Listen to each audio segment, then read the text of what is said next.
आज मैं यात्रा में हूँ। रात का पड़ाव लखनऊ का है। इस कारण मैं कार में ही बैठ करके आपसे बात कर रहा हूँ। इसलिए थोड़ा हो सकता है थोड़ी कहीं असुविधा भी हो जाए। आज का विषय, जैसा कि डॉक्टर योगेश दम्बिक जी ने भूमिका में बता ही दिया है कि महाकारुणिक बुद्ध जब भी कोई बात करते थे, उसके पीछे उनके मन में कोई योजना रहती थी, और वो योजना के पीछे एक बहुत बड़ा उद्देश्य रहता था। और आप देखते हैं कि जब भी बुद्ध ने कोई बात कही, वो आज भी हम सबके कल्याण में बहुत महत्वपूर्ण बात होती है। तो आज जिस देशना में मैं जिक्र कर रहा हूं, ये बुद्ध और भिक्खु राहुल के बीच का एक संवाद है। संवाद नहीं कह सकते। बुद्ध ने राहुल को जो उपदेश दिया बहुत महत्वपूर्ण है। इसके साथ साथ ये भी बात महत्वपूर्ण है कि राहुल और बुद्ध के बीच की ये अंतिम मुलाकात थी। राहुल का परिनिब्बाण बुद्ध से पहले ही हो गया था। वो ज्यादा उम्र नहीं जी पाए थे। तो ये मुलाकात भी महत्वपूर्ण है। और उस समय बुद्ध ने जो उपदेश दिया, शिक्षा दी, वो भी बड़ा महत्वपूर्ण है। एक बार बुद्ध राजगृह के वेणुवन में, जिसका जिक्र बार बार आता है, जो राजा बिंबिसार ने बुद्ध को वेणुवन दान किया था, उसी वेणुवन में तथागत ठहरे हुए थे। और राहुल अम्बलटी का एक क्षेत्र है, वहां विहार कर रहे थे। तो एक दिन तथागत दोपहर के बाद समाधि से जब उठे, तो वे राहुल के पास चले गए। जैसी धर्म की परंपरा थी, राहुल ने सत्कार किया, पैर धुलवाए, बैठने का आसन दिया और अभिवादन करके एक और बैठ गए। उस समय तथागत ने राहुल को संबोधित करते हुए कहा, जिसे जानबूझकर झूठ बोलने में लज्जा नहीं, वह कुछ भी अकुशल कर्म कर सकता है। इसलिए राहुल, ये सीखना चाहिए कि हंसी मजाक में भी कभी झूठ न बोलेंगे। उपदेश का जो पहला वाक्य, ये बड़ा महत्वपूर्ण है। जिसे जानबूझकर झूठ बोलने में लज्जा नहीं आती। यानी कि जो व्यक्ति झूठ बोल रहा है और जानता भी है कि वो झूठ बोल रहा है, और झूठ बोल रहा है ये जानते हुए उसे लज्जा का अनुभव नहीं हो रहा, तो बुद्ध कहते हैं कि ऐसा व्यक्ति कोई भी अकुशल कर्म कर सकता है। आप देखिए, जितने भी अकुशल कर्म करने वाले लोग हैं, वो अक्सर लज्जा विहीन होते हैं। उन्हें किसी प्रकार की कोई लज्जा नहीं आती है। वही लोग अकुशल कर्म करते हैं। इसलिए राहुल, ये सीखना चाहिए कि हंसी मजाक में भी कभी झूठ न बोलेंगे। अब इस बात को हम अपने संदर्भ में भी देखें। चाहे हम हंसी मजाक में ही सही झूठ बोलते हैं, आनंद के लिए झूठ बोलते हैं, किसी को चिढ़ाने के लिए झूठ बोलते हैं, उसका प्रभाव बड़ा बुरा रहता है। हंसी मजाक में भी, यानी कि हंसी मजाक में बोला गया झूठ किसी का अहित करने के लिए नहीं होता। तो भी बुद्ध ने कहा कि झूठ एक ऐसी बीमारी है, अगर आप उसके द्वारा पीड़ित हो गए, अगर उसका इस्तेमाल करते हो, तो फिर लोग भरोसा करना बंद कर देते हैं। क्योंकि झूठ बोलने वाला व्यक्ति किसी का अहित करता है, नुकसान करता है, और वो लज्जा विहीन हो जाता है। इसलिए अपने जीवन को, व्यक्तित्व को श्रेष्ठ बनाने के लिए कभी भी झूठ का सहारा नहीं लेना चाहिए और हंसी मजाक में भी कभी झूठ नहीं बोलना चाहिए। इसके साथ बुद्ध कहते हैं कि जब भी कोई काम करो और कुछ भी बोलो तो उसके बारे में सोचो, ये जो मैं काम कर रहा हूं, ये जो मैं बोल रहा हूं, इसका अर्थ क्या है, इन शब्दों का महत्व क्या है, इन शब्दों की उपयोगिता क्या है। जब भी कोई बात मन में पैदा हो तो पहले उसके बारे में सोचो कि जो बात मेरे मन में पैदा हुई है, जो विचार मेरे मन में आया है, ये विचार कैसा है, क्या मेरे लिए हितकर है या मेरा अहित करने वाला है, क्या इस विचार से किसी और का अहित तो नहीं होने वाला, या विचार किसी का हित करने वाला है। तो जो भी हम बोलें, जो भी सोचें, जो भी मन में विचार आए, उस विचार के साथ यह चिंतन मनन अवश्य करना चाहिए। अगर हम नहीं करेंगे, जो मन में आया सो बोल दिया, अब जो बोल दिया वो किसके हित में है, किसके अहित में है, वो शब्द लौट करके नहीं आ सकते। अगर हमने गलत बोल दिया, झूठ बोल दिया, ऐसी बात सही नहीं थी, किसी के हित में नहीं थी, किसी का अहित करने वाली थी, तब फिर वो बोलने के बाद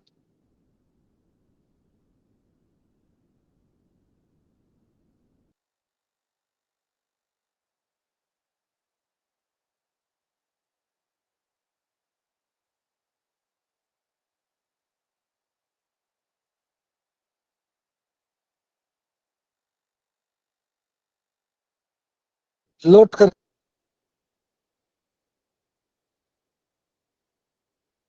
नहीं आता।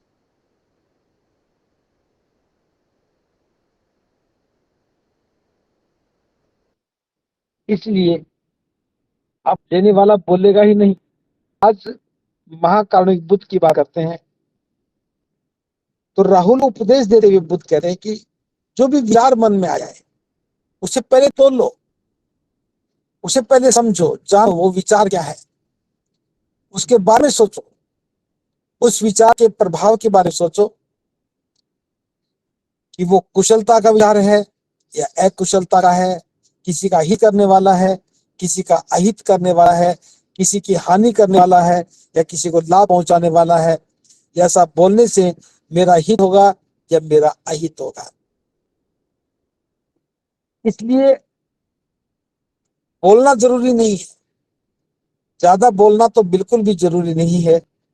जितना हम बोले पहले उसे तोल लें, उसे जान लें, उसे समझ लें और समझने के बाद उसकी उपयोगिता पर ध्यान दें।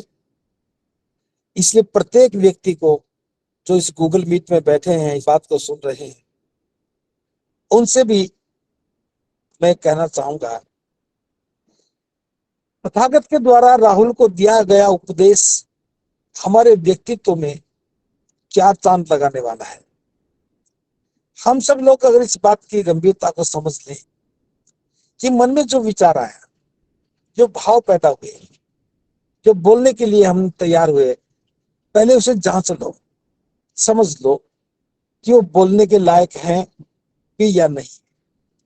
जब हम विचार को जांचेंगे, जो काम करना है उसके बारे में सोचेंगे, तो पहला यही सोचना है कि जो मैं काम कर रहा हूं क्या यह दूसरों के लिए अहितकर तो नहीं होगा, अर्थात जो मैं काम कर रहा हूं इसे दूसरों का अहित तो नहीं होगा, उनको क्षति तो नहीं होगी। अगर ऐसा है तो फिर ये अकुशल कर्म होगा, बुरा कर्म होगा, और अकुशल कर्म हमेशा दुखदाई होता है और दुख ही पैदा करता है। अगर तुम्हारे मन में ऐसा कोई भाव आता है जिसका परिणाम एक कुशल कर्म होता है, जिसका परिणाम दूसरे की क्षति पहुंचाना होता है। तो बुद्ध कहते हैं ऐसे विचार से दूर रहो, ऐसे विचार से बच के रहो, ऐसे विचार को मन में जगह ही मत दो। इसलिए तथागत ने कहा है, हमने पहले भी सुना है कि आज जो हम हैं वो अपने विचारों से ही है। अगर आज हम अच्छे हैं तो इसका अर्थ यह है कि हमारे विचार अच्छे हैं, हम अच्छा सोचते हैं, अच्छा करते हैं। अगर आज कोई व्यक्ति बुरा है तो इसका अर्थ यह है कि वह बुरा सोचता है, बुरा ही करता है, बुरा बोलता है। तो आज हम जो भी हैं अपने विचार से हैं। वो विचार जो हमारे मन में पैदा हुआ है, वो विचार जिसने हमें क्रियाशील किया है, वो विचार जिसे हम काम करते हैं। इसलिए कोई भी काम करने से पहले हमें इस बात का ध्यान रखना चाहिए, उसका मूल्यांकन करना चाहिए, उसका तौल करना चाहिए कि ये काम करने से किसी का अहित तो नहीं होगा। पहला विषय तो यही है, हम जो भी काम कर रहे हैं क्या मेरे इस काम को करने से किसी का अहित तो नहीं है। अगर किसी का अहित है तो फिर वो अकुशल कर्म है। हमें अकुशल कर्मों से बचना होगा, और ये जब ही बचा जा सकता है जब हम अपने मन में उत्पन्न हुए विचारों को ठीक से जानने की कोशिश करें, ठीक से पहचानने की कोशिश करें। ऐसा करेंगे तब निश्चित रूप से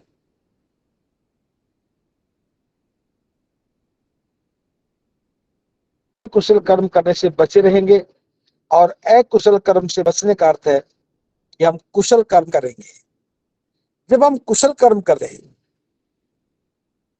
दुख पैदा होता है, अकुशल कर्मों से दुख पैदा होता है, कुशल कर्म करने से सुख पैदा होता है।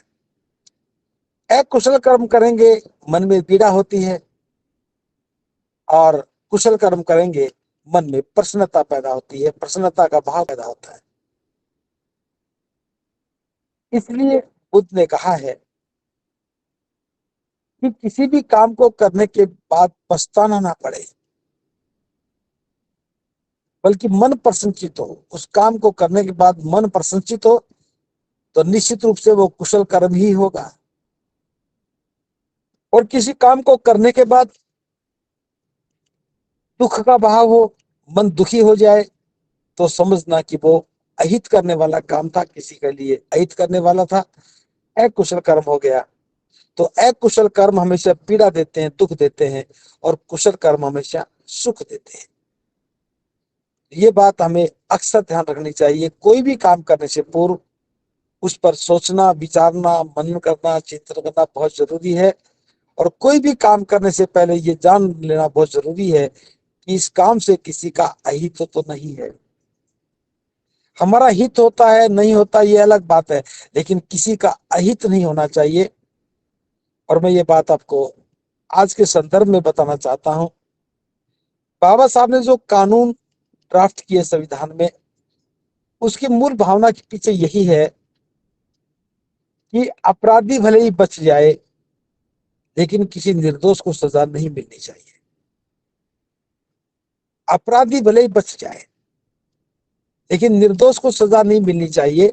यानी कि कानून को इस प्रकार से परिभाषित किया कि कोई भी निर्णय देने से पूर्व जज इस बात का ध्यान जरूर रखे कि किसी बेगुनाह को सजा नहीं होनी चाहिए।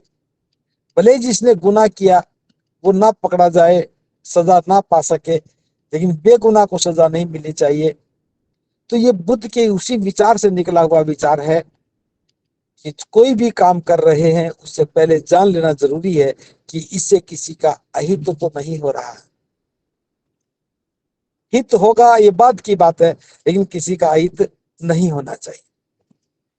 तो हम देखते हैं कि बुद्ध के द्वारा कही गई बातों का कितना बड़ा दूरगामी परिणाम है कि बाबा साहब ने 2500 वर्ष के बाद जो संविधान की संरचना की, उसमें भी उस भाव को आधार के रूप में इस्तेमाल किया, प्रयोग किया कि जज जब भी कोई निर्णय दे तो इस बात का ध्यान रखे कि निर्दोष को सजा नहीं होनी चाहिए, अपराधी भले ही बच जाए। बुद्ध कहते हैं किसी भी काम को करते भी जब तुम्हारा विवेक कहे कि ये काम अहितकर है तो उसे नहीं करना। जब हमारा मन कहे कि ये काम हितकर है तब उसे करना है। करने से पहले सोचो कि ये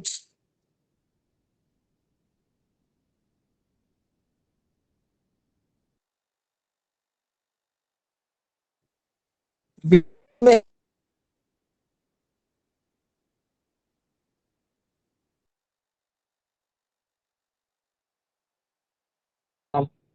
सबके हित में है उसे करना है। तो यहाँ बुद्ध ने कार्यशैली को एक बहुत ही जो भी करें, जो भी बोले, जो भी सोचें, जो भी मन में भाव आए उसमें ये भाव जरूर बना रहे कि वो अकुशल विचार ना हो, अकुशल कर्म करने की प्रेरणा देने वाला ना हो, कुशलता का विचार हो और कुशल ही प्रेरणा हो। इसके साथ साथ बुद्ध कहते हैं कि मैत्री का अभ्यास करो। मैत्री का अभ्यास करने से द्वेष का शमन होता है। हम सभी लोग इस बात को थोड़ा गौर करें, ढंग से सुने कि हर व्यक्ति किसी न किसी के प्रति द्वेष रखता है। अगर हमारे मन में किसी के प्रति भी द्वेष है वो इसीलिए है कि हमने मन में वो द्वेष पाल रखा है। किसी के प्रति हमारे मन में द्वेष पैदा हुआ, हमने उसको समर्थन दिया है और जब भी वो भाव पैदा होता है तो हमारे मन में द्वेष जागृत हो जाता है और द्वेष में आने के बाद हम जो भी सोचेंगे वो अकुशल विचार होगा। द्वेष से परिपूर्ण होने पर जब भी हम कोई काम करेंगे तो वह दूसरों का अहित करने वाला होगा और दूसरों का अहित करने वाला है तो फिर हमें भी वो दुख देने वाला होगा। इसलिए अगर मन के द्वेष को खत्म करना चाहते तो मैत्री का अभ्यास करो।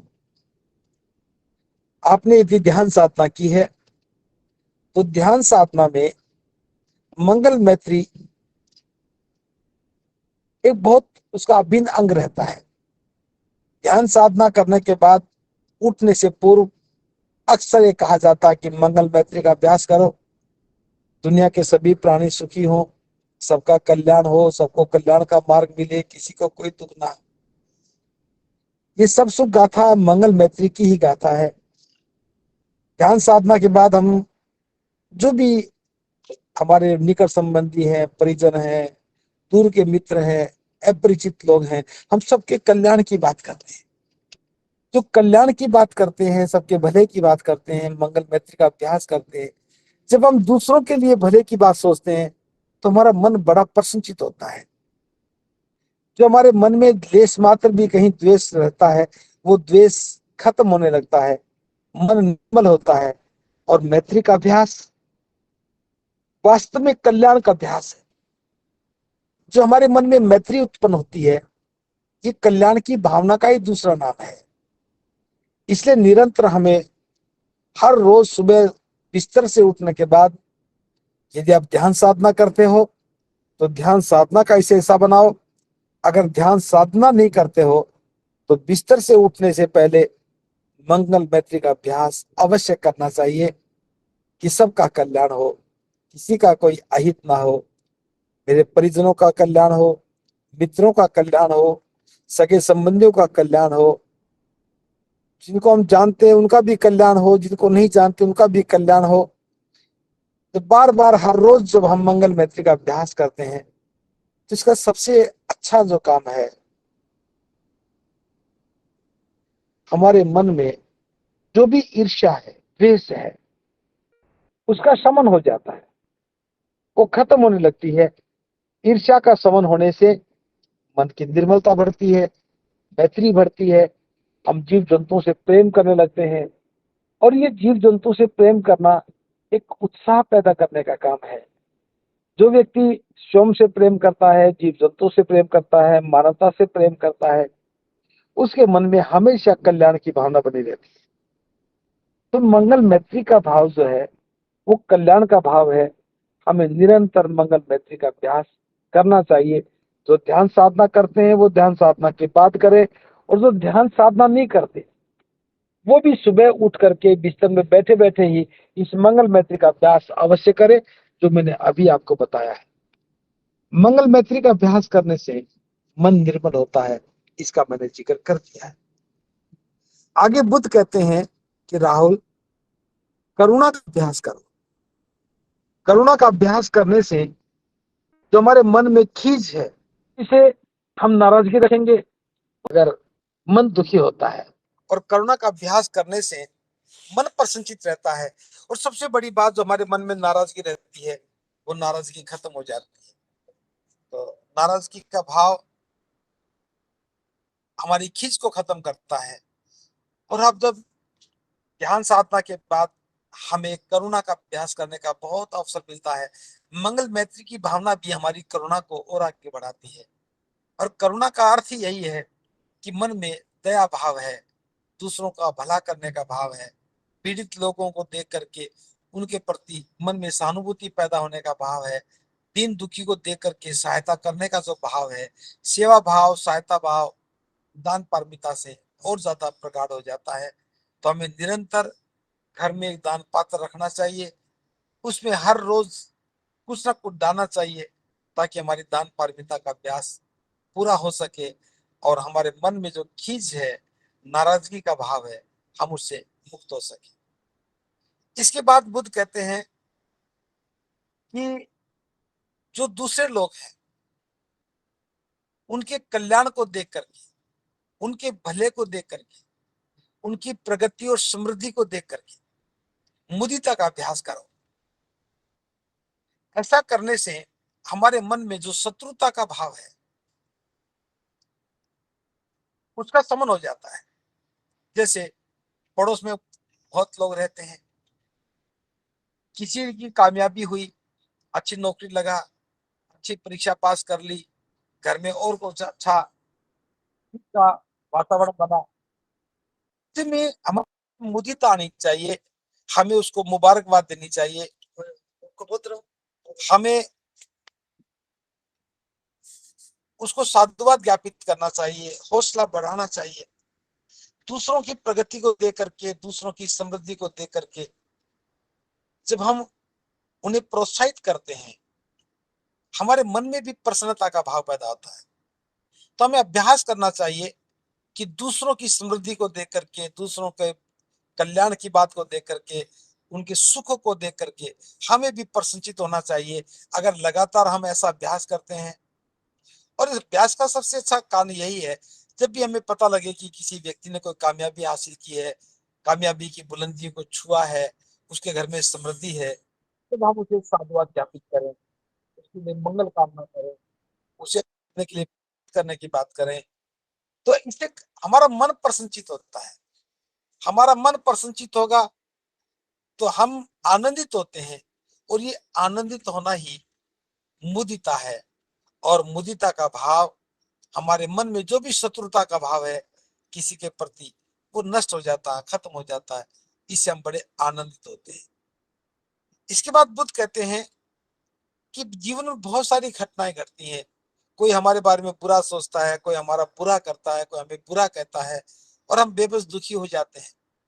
बुद्ध कहते हैं उपेक्षा करो।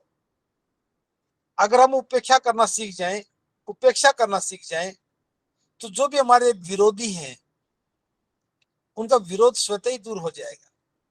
अगर कोई व्यक्ति हमारा विरोध करता है और उस विरोध से हम दुखी हो जाते हैं, तो फिर हमारे मन में भी विरोध पैदा होता है। हम अपने मन को निर्मल बना के रखना चाहते हैं, तो बुद्ध कहते हैं उपेक्षा का अभ्यास करो। मान लो किसी ने हमें कोई अपशब्द कहा, हमें बुरा कहा, हमने उसकी उपेक्षा कर दी। उसने मुझे लोभी कहा, हमने उपेक्षा कर दी। उसने मुझे कंजूस कहा, उपेक्षा कर दी। उसने मुझे बुरा कहा, उपेक्षा कर दी। अब उपेक्षा का अभ्यास करने से शत्रुता का भाव खत्म हो जाता है, विरोध का भाव खत्म हो जाता है। जो विरोध की बात सुन करके, विरोधी की पक्ष की बात सुन करके मन में द्वेष उत्पन्न हो रहा था, वो नष्ट हो जाता है। इसलिए उपेक्षा का अभ्यास करें। और एक ऐसा अभ्यास है जो निरंतर निरंतर हमें संकटों से बचाने का काम करता है। तो उपेक्षा का अभ्यास जीवन में अक्सर करना चाहिए, उसके बाद बुद्ध कहते हैं कि राहुल, जो शरीर की कुरूपता है उसका अभ्यास कर। जैसे हमारा शरीर बड़ा सुंदर दिखता है, चेहरा बड़ा सुंदर दिखता है, काया सुडौल दिखती है, जिस शरीर में हमें आकर्षण नजर आ रहा है, बुद्ध कहते हैं कि उसकी कुरूपता का अभ्यास करो। जब हम कुरूपता का अभ्यास करते हैं, शरीर की कुरूपता को देखते हैं, तब हमारे मन में जो काम भोग है, उनका भाव है, वो नष्ट हो जाता है। अभी कुछ दिन पहले मैंने प्रकृति चंद्रालिका का जिक्र किया था। प्रकृति चंद्रालिका का बहुत सुंदर उदाहरण है कि वह काम में थी, राग में थी, भिक्खु आनंद से शादी करना चाहती थी, और बुद्ध ने किस प्रकार से एक एक उदाहरण दे करके कि तुम अंते आनंद का कि किस अंग से प्रेम करती हो। उसने कहा कि मैं नाक से प्रेम करती हूँ। तो बुद्ध कहते हैं नाक तो गंदगी का घर है। उसने कहा मैं आंखों से प्रेम करती हूँ, आंखों में तो आंसू ही भरे पड़े हैं। उसने कहा कि मैं मुंह से प्रेम करती हूँ। बुद्ध कहते मुंह में तो थूक, शरीर के अंदर तो मन भरा पड़ा है, गंदगी भरी पड़ी है। एक एक अंग पर चर्चा करते बुद्ध कहते हैं तो गंदगी का घर है। प्रकृति को समझ में आ गया और विवाह करने का इरादा त्याग दिया और भिक्षुणी बन गई। तो बुद्ध कहते हैं कि शरीर की कुरूपता का अभ्यास करो। जिस रूप को आप देख रहे हो, जिस रूप में सुंदरता को समझ रहे हो, जिस रूप के प्रति आकर्षित हो रहे हो, मोह में फंसे हो, उसके प्रति कुरूपता का अभ्यास करो। ऐसा अभ्यास करने से हमारे मन के राग खत्म होंगे, वासना खत्म होगी। इसके साथ साथ बुद्ध कहते हैं कि राहुल, हर वस्तु में, हर चीज में अनित्यता का अभ्यास करो। जहां जन्म है वहां मृत्यु है, कुछ नहीं रहना। आज जो सुंदर है कल वो कुरूप हो जाना है, आज जो बलिष्ठ है कल वो कमजोर हो जाना है, आज जो जीवित है कल उससे मरना भी है, आज जो बच्चा है कल बूढ़ा भी होना है। यानी कि अनित्य है, सब परिवर्तनशील है, कुछ भी स्थायी नहीं है, सब बदलने वाला है, नष्ट होने। अभ्यास करेंगे, अनित्यता का अभ्यास करेंगे तो हमारे अहंकार का समन होता है। हमारे मन में जो अहंकार पैदा है कि मैं तो विद्वान हूँ, मैं बड़ा आदमी हूँ, मेरे पास धन संपदा ज्यादा है, मैं बहुत समझदार हूँ, बड़ी पद प्रतिष्ठा है, ये हमारे मन में अहंकार पैदा कर। इसलिए बुद्ध कहते हैं अनित्यता का अभ्यास करो। आज जिस बात पर हमें गरूर है, जिससे हमें अहंकार पैदा हुआ है, मैं धनवान हूँ, तो उस बात को देखो, जब धन नष्ट हो जाएगा उस समय को भी देखो, जब आप युवा नहीं होगे तब क्या होगा। तो इस प्रकार से अनित्यता का अभ्यास करो। अनित्यता का अभ्यास करने से हमारा अहंकार खत्म होता है। तो बुद्ध ने जो जो बिंदु हमारे सामने रखे कि मन में जो भाव आया उसका अभ्यास करो। झूठ कभी मत बोलो। कोई भी काम करो या बोलो उससे पहले सोच लो कि क्या ये दूसरों के लिए अहितकर तो नहीं है। अगर दूसरों के लिए कल्याणकारी है, अपने लिए कल्याणकारी, तो उसे करो, अन्यथा मत करो। विवेक से देखो कि जो करने जा रहे हो वो करने योग्य है या नहीं है। करने के बाद सुख का अनुभव होगा या दुख का होगा। तो हम कोई भी अकुशल कर्म ना करें। अकुशल कर्मों से बचना ही श्रेष्ठ बनना है। मैत्री का अभ्यास करो। मैत्री का अभ्यास करने से हमारा जो द्वेष है मन का वो खत्म होगा। करुणा का अभ्यास करने से हमारे मन में जो नाराजगी का भाव है वो खत्म होगी। और दूसरों की भावना देखने या अभ्यास करेंगे तो हमारे अंदर विरोध का जो भाव है, शत्रुता का भाव नष्ट हो जाएगा। और अगर हम उपेक्षा का अभ्यास करेंगे, गलत बातों का उपेक्षा करने लगेंगे, तो हमारे अंदर जो विरोध का भाव वो खत्म हो जाएगा। शरीर की क्रूरता का अभ्यास करने से हमारे काम वासनाएं राग का समन हो जाता है। इसी प्रकार हम जो अनित्यता का अभ्यास करेंगे तो उससे अहंकार नष्ट हो जाएगा। प्रभु सिखाओ तो राहुल को उपदेश दिया है। आज अगर हम अपने जीवन में देखें, ये सारी बातें तो हमें भी अपने जीवन में उतारनी चाहिए। अगर हम भी मैत्री का अभ्यास करते हैं, करुणा का अभ्यास करते हैं, मुदिता का अभ्यास करते हैं और अनित्यता का अभ्यास करते हैं, तो ये सारे अभ्यास हमें भी जीवन को श्रेष्ठ बनाने में कारगर है। धम्मभूमि का जो श्रेष्ठ जीवन का आंदोलन है, उसका अर्थ ही यही है कि हम मन में भाव जगाएं कि कोई भी अकुशल विचार मन में ना पैदा हो, कोई भी अकुशल भाव